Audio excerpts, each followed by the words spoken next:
His knuckles split my lip before I could finish the sentence. The metallic taste flooded my mouth, my ears ringing. Mom didn't flinch. She leaned against the doorway, arms folded, and smirked. That's what you get for being useless. Dad shook his hand like I'd hurt him. Maybe now you'll learn to keep that gutter mouth shut. I wiped the blood from my chin, looked him dead in the eyes, and smiled. They thought they'd won. It wasn't always like this. When I was 10, Dad taught me how to ride a bike. He ran alongside me until I was steady, his voice loud with pride. Mom packed my lunches with sticky notes that said, "Love you." But things change, slowly, then all at once. By the time I was 15, praise turned to orders. Orders turned to insults. Insults turned to fists. My report cards stopped mattering. My dreams stopped mattering. And in this house, pain became a form of punctuation. The breaking point came on a Tuesday night. I'd overheard them talking in the kitchen. Not arguing, plotting. My college fund, the one I'd worked 3 summer jobs for, was gone, drained, used to pay off Dad's gambling debt and fund Mom's new business. I stood in the dark hallway, listening, not breathing. "That kid will live here rent-free until they're 30, Mom said, her tone light. "Might as well put the money to use." Dad laughed. "They're too soft to ever leave." They didn't know I was there. They didn't know that in that moment, something inside me stopped breaking and started sharpening. I didn't scream. I didn't confront them. Instead, I got quiet. I started documenting, recording Dad's rants, taking photos of bruises, keeping copies of every threatening text they sent me when I wasn't home fast enough. I learned to store evidence where they couldn't find it. Cloud backups, hidden drives, a second phone under a loose floorboard. Then I went further. I combed through their emails when they left their laptops open, bank statements, loan applications.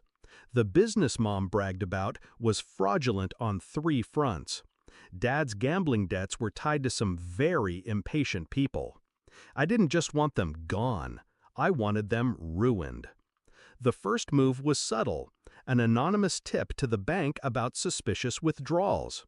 Another to the tax office about Mom's undeclared income. I timed it so both investigations started weeks apart, slow enough they wouldn't connect the dots. Next, I found one of the people Dad owed money to. I didn't threaten, didn't beg. I simply accidentally forwarded them proof that Dad had just bought a new TV while ignoring their calls. I knew exactly what that would trigger. Then came the social piece. Screenshots of their texts to me, mocking, cruel, leaked to extended family under a fake number. The image of the perfect couple began to crack. The night it all collapsed, I was sitting at the kitchen table, eating cereal, calm. The front door slammed open. A man I didn't recognize stepped inside, shouting Dad's name. Mom's phone rang non-stop. Another call from the bank. Another from a federal investigator. I didn't move. I just watched. Dad's face drained. Mom started crying, voice pitching high like she could talk her way out of reality. When the man left, promising to be back for what's owed, I finally spoke. "You know, I used to think you were unstoppable." They both froze. But turns out, all it takes is a little push, and you do the rest yourselves.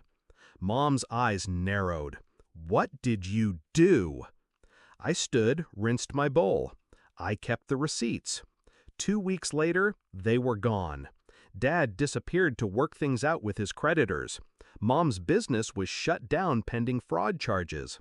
Their house, my prison, was seized to cover debts. I was 18, free, and holding enough evidence to make sure neither of them could crawl back. People ask me if I miss having parents. I tell them the truth. I miss the idea of them. But the reality? The reality was fists and laughter when I bled. And the reality now is, I walked away. They didn't. Because when you've been someone's punching bag your whole life, the sweetest revenge is making sure they never throw another punch.